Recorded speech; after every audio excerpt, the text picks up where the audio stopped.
Did you know that if you look at the forecasts and projections for disease rates in the United States, they only go up? What are they spending all that money on medical research for? Oh, right.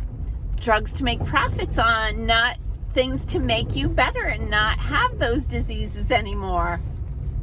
Hey, I'm Dr. Patty Barch. I'm a traditional naturopath, founder and owner of Naturally Unbridled Wellness and naturallyunbridled.com, where we focus on wellness solutions, not disease management. This is Down the Ridge with Dr. Patty. This is not medical advice. It's for entertainment purposes only. Nothing I say is true. Don't listen to me. So President Nixon declared the war on cancer in the 70s. And since then, cancer rates have only gone up. And do you know this little fun tidbit about why President Nixon declared a war on cancer? Oh, because the government learned that the polio things they were giving millions and millions of children were accidentally contaminated with a cancer-promoting virus that they used, that came from the monkey kidney cells that they were growing that polio thing in. Yeah, so they're like, oh crap, we just exposed an entire generation of children to a cancer-promoting gene. We better get on the stick and start learning how to cure cancer. And yeah, here we are. So, one of the things I wanted to talk about today, through divine intervention, I have been exposed to a group of insurance professionals in the region who truly focus on wellness.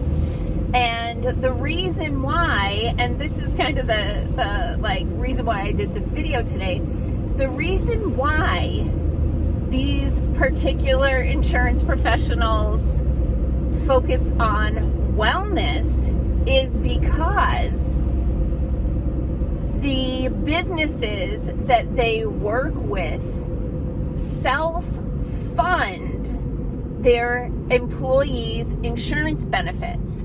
So what that means is the business, whether it's a big food production company or a school system or a builder, these companies, rather than pay insurance conglomerates crap ton of money for really crappy coverage, these companies have a fund that they put money into that they use to pay the medical expenses of their employees.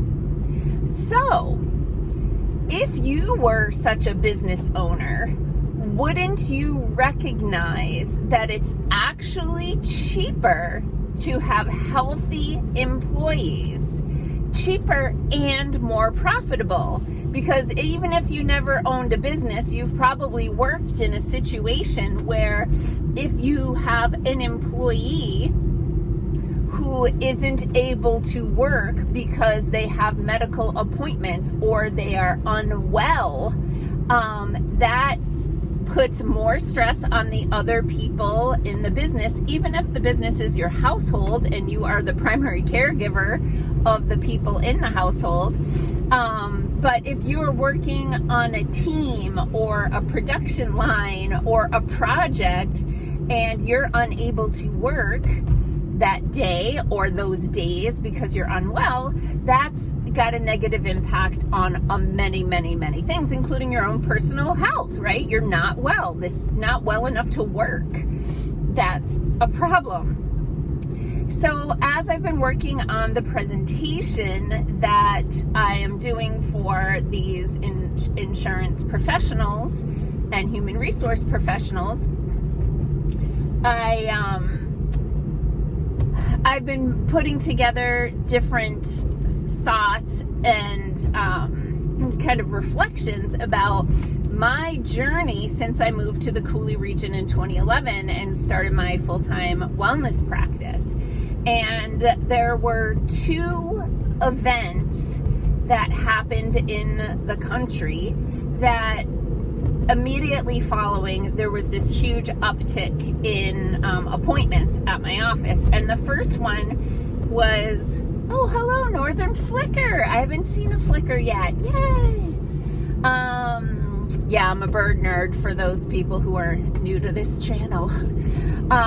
Yeah, so the first thing that happened that all of a sudden there was a huge jump in my appointments at my office was the implementation of the Affordable Care Act, so-called Obamacare. Because what happened, that was kind of the first time where people realized that they needed to start paying more, right? What we were told and what actually happened. Oh, shocking, the government didn't tell us the truth. What actually happened was people ended up having more out-of-pocket costs for healthcare.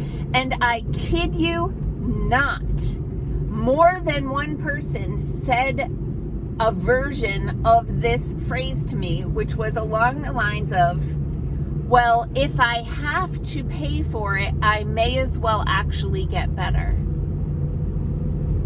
Let that sink in. But it was, I don't know how that mentality comes to be, but these people were like, oh, well, if I have to pay for it, I may as well get better. I'm like, we have to pay to keep your car running. Like, your health insurance doesn't pay for tires and brakes and gasoline and washer fluid and belts and that sort of stuff. It only pays for if you crash, and that's really what health insurance should be for, that only if you crash. The rest of it should be on you to invest in your own health and wellness so that your machine, your vehicle, your body is running optimally. The second thing that stimulated a huge spike, no pun intended, in how busy my practice was and how long my waiting list became, was the pandemic. At that point, I think a lot of people just woke up. They realized that healthy people had better outcomes than unhealthy people. They realized that, the average person who succumbed to that situation had 3 or more comorbidities. And people finally decided that they should start to get healthy. And I think that was a great fulcrum, a turning point for transitioning people from passive as it comes to their health, like, oh, something's wrong, I'll just go to the mechanic and they can fix it. That whole mindset, yes, I have my gloves so I can turn off my phone in a minute. That whole mindset of I'll just go somewhere and they can fix me. I'm thrilled to see more people taking ownership over their own personal vessel so that they're controlling what kind of fuel is going into your vessel and what kind of performance can your vessel have. And understanding that sleep is important, movement is important, hydration is important, nutrition is important. We have to get away from the passive non-commitment to our own health and wellness. And I'm thrilled that there are so many businesses in the area that self-fund their insurance because they have a literal vested interest in the health and wellness of their employees. And because of that, they actually create incentives and programs to get those employees to take more ownership over their own health and wellness as well. So I love the shift in this trajectory because, as I mentioned in the beginning of this video, here comes that bus. I'm going to pull over here.